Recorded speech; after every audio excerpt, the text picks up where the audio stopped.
What can be, unburdened by what has been. What can be, unburdened by what has been. What can be, unburdened by what has been. What can be, unburdened by what has been. What can be, unburdened by what has been. What can be, unburdened by what has been. What can be, unburdened by what has been. What can be, unburdened by what has been. Where we can be, unburdened by where we have been, and unburdened by where we are right now. I can imagine what can be and be unburdened by what has been, you know? The Democrats have just announced they're looking for a running mate for Kamala Harris. Before we continue with the video, be sure to subscribe. You're watching The Unexplained Outlook. Amid the ongoing fallout from Joe Biden's concerning debate performance, talk in many top Democratic circles has already moved to who Kamala Harris would choose as a running mate. That's how certain a widening group of leading party officials, operatives, and donors are that the president's slow start to salvage his campaign just isn't working. Harris's office updating her schedule yesterday to have her appear with the president for the 4th of July. CNN senior reporter Isaac Dover joins the panel. Isaac, you have new reporting about the vice president. What can you tell us? Well, look, Joe Biden always says, don't compare me to the almighty, compare me to the alternative. But his problem right now is that a lot of Democrats are doing that as they're thinking about Kamala Harris. They have been really frustrated with the slow start to the way that Biden has tried to salvage his campaign, the not seeing him or hearing him much over the course of last week. And this has turned to a triage situation for Democrats where they feel like when they need to move on, they don't think it's going to work out for Biden, a lot of them. And they think the most realistic shot that they have of beating Donald Trump is to move quickly toward Harris and to get moving on that right away. And that is yet another problem as Biden tries to hold on to his position here. But for the Harris world themselves, they are very deliberately ignoring a lot of phone calls and a lot of emails and a lot of texts that are coming in, but there have been a lot of them.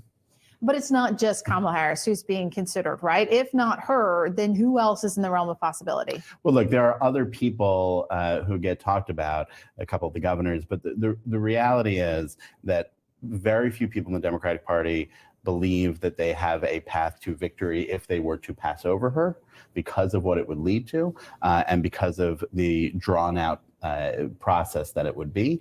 And she is there ready in a lot of minds to go. And by the way, I talked to a lot of people who have been very skeptical over the years of her. A lot of people who are way beyond skeptical, who I have heard say things to me about her that have been pretty awful, actually, over the past couple of years, who are now saying, I'm ready.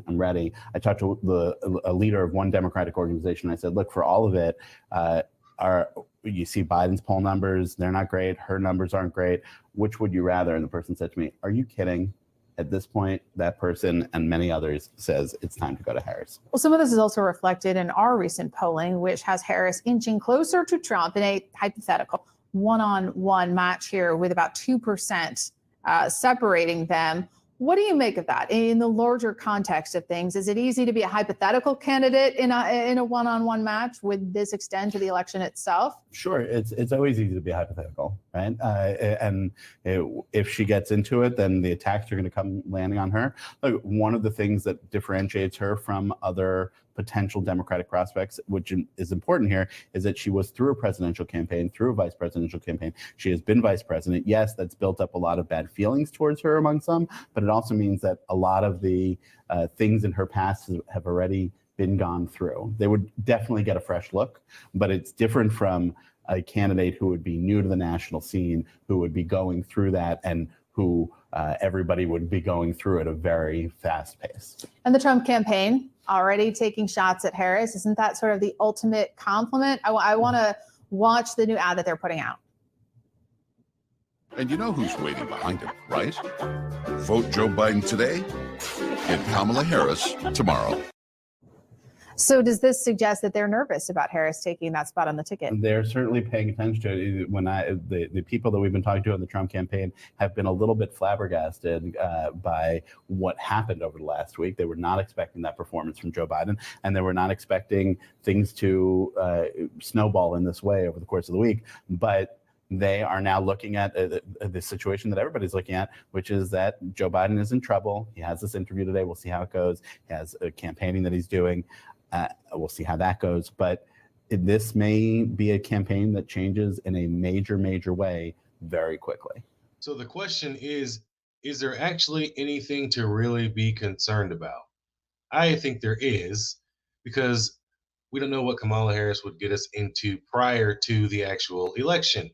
So with Joe Biden having to step down due to health reasons and age and pretty much being forced out by the Democratic Party leaders, Kamala having to step up and take over for him, which is what vice presidents are for. A lot of people aren't confident she was ever able to do that job in the first place. And now, coming up to the end of Joe Biden's presidency, it looks like that's what's going to have to happen. Now, I don't think she would be a challenge for Donald Trump at all in the election, but the main concern is what could happen in that time frame before the election. We have China, we have Russia, we have a lot of things going on. Could we possibly get in a war situation? That is the main concern.